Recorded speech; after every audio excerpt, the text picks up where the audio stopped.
from one homeschool mom to another, I don't have to tell you that sometimes the pressures we put on ourselves can be out of step with reality and out of step with child or developmentally. And in the age of social media, I think that is only compounded because we only see these snippets of other people's days, and it can be really easy to make those days, those moments seem like their entire days and seem like they must have the perfect day, which then can put even more stress on you. So today I'm doing a moment of real honesty, and I want to talk to you about one of the moments, probably the moment that I would say was my lowest as a homeschooling parent.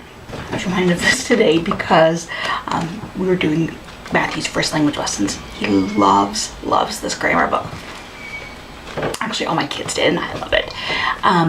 And so we opened it up today. We're ready for lesson 90. Now, do you see that marking out in pen?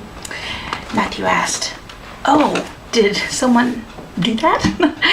Meaning one of the kids. And I just said, but it hit me like a rock because of the story behind this. When we were doing this book originally with Elizabeth, she was 6.5 when this event occurred. We had a stressful couple years, to say the least. So there were a lot of other stresses going on and a lot of other pressures going on. But this lesson is on seasons and learning what months go with what seasons. Simple, not anything that on the surface should be anything that I lost my marbles about. It shouldn't have been like there's no writing involved. It's just talking, and they give us, like, if you've never looked at first language lessons, it's scripted for you, and it even gives you hints on how to help your child with it. But she was not getting it.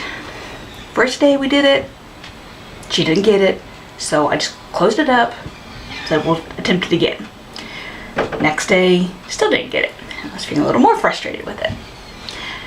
Third day, I said, fine, if you're not going to memorize these, like at this point I started digging my heels and put it that she was just choosing to not do this. And dug in my heels, told her that she was gonna have to write out the months since she wouldn't memorize them. 6.5, she could write words, but she didn't know that, like, she was still having to copy them. So we did that. The next day, I go to do the lesson again because I was insistent that she was going to memorize these things. She still didn't get it. This went on several days. I had her recopy them. I yelled, I shamed, I screamed probably. I don't remember the screaming, but I'm going to guess that I probably did. Like I said, I'm being honest here. And it eventually, as you can see, I got to the point where I just decided we weren't going to do it anymore. I wish that I could say from here that I stopped yelling at my kids and stopped getting frustrated with schoolwork and had this grand enlightenment, and life has been perfect since then. But that was 6 years ago, and I can promise you that there was no great enlightenment. There was not. But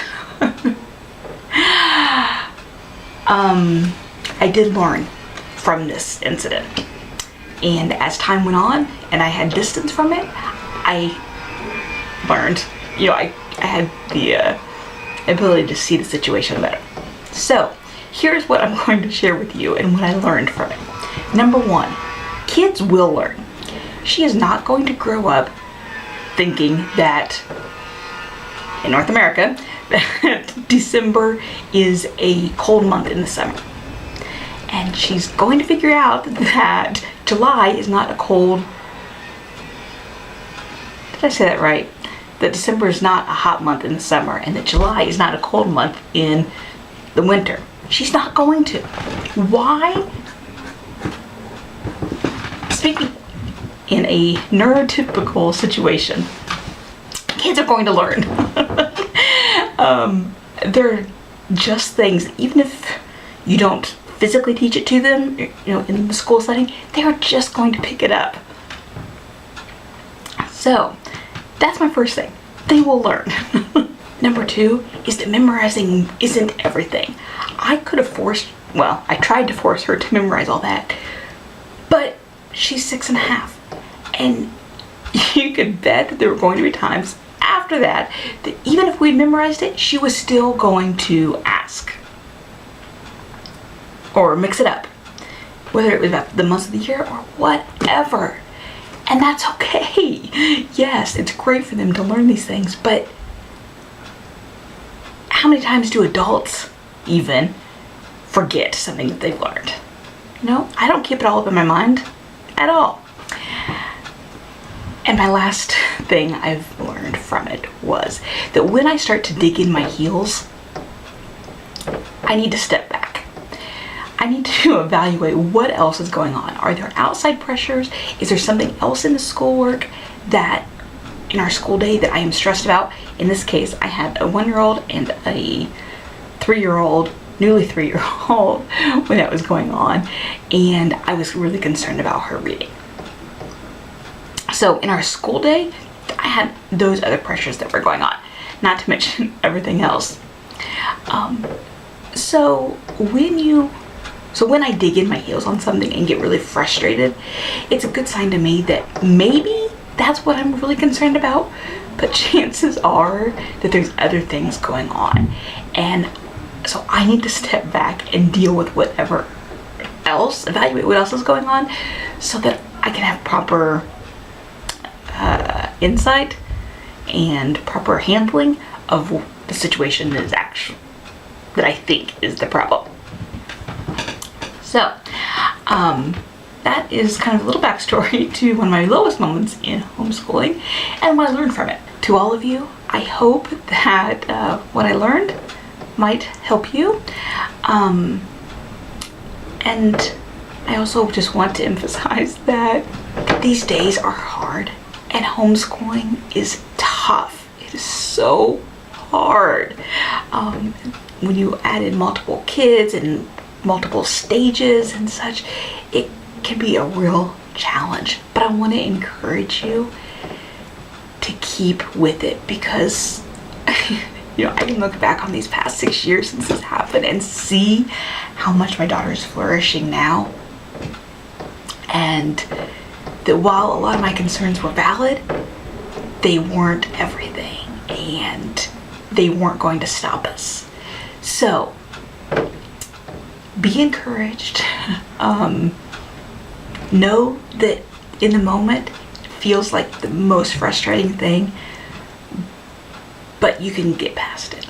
I hope right now in your homeschool, if you're flourishing, cherish those moments, because they don't always last. And if you're struggling, there's a lot of great resources out there. If you need some guidance on where to find